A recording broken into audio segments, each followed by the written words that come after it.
Welcome back to Explain America. This is your host, Kyle Becker. Well, it's not just FBI Director Kash Patel that is firing Biden holdovers.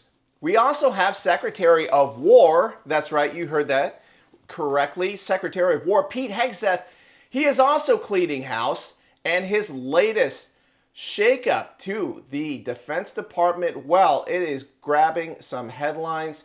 We're going to give you this story real quick and the perspective on it. But before we do, please like, share, and comment at Explain America.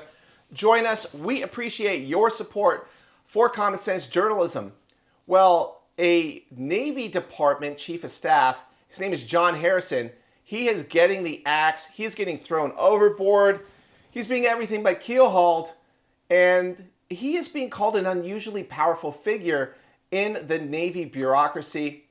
And it is part of a big picture where there have been some big moves recently to shake up the Navy, and he is reshuffling the service's bureaucracy, and it couldn't come soon enough. Well, this comes after Hegseth fired the general in charge of the agency that released the dubious top-secret intelligence assessment about the U.S. strikes on Iranian nuclear sites.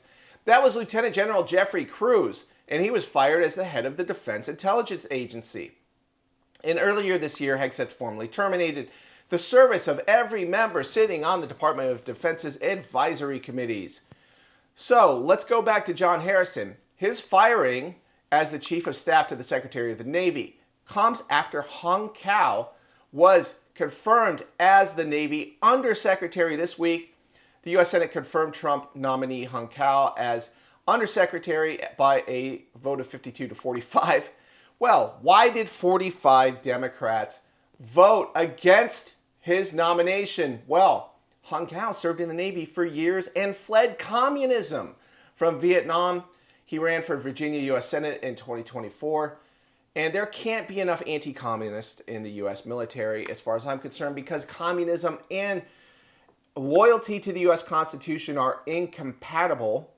If you look at the U.S. Constitution, Article 4, it says that the job of the federal government is to preserve a Republican form of government in every state in the Union, and communism is not a Republican form of government. It's a totalitarian one that involves mass censorship, confiscation of private property with no due process.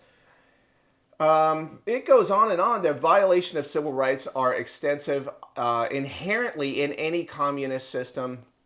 And they could call it, democratic socialism or dress it up. That is just the means to get to the endpoint of communism. Just look at Zohran Mamdani in New York. He is going to be a disaster. And we are going to do a preemptive "we told you so" to anybody still living in New York for whatever reason.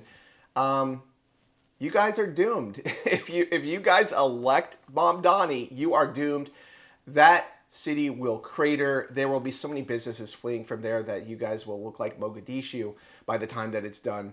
So forget An Inconvenient Truth and Al Gore and the tidal waves from the Arctic polar ice cap melting. That's not what's going to do your city in. It's going to be the red wave of communism crashing in on your stupid little city. So this is your heads up.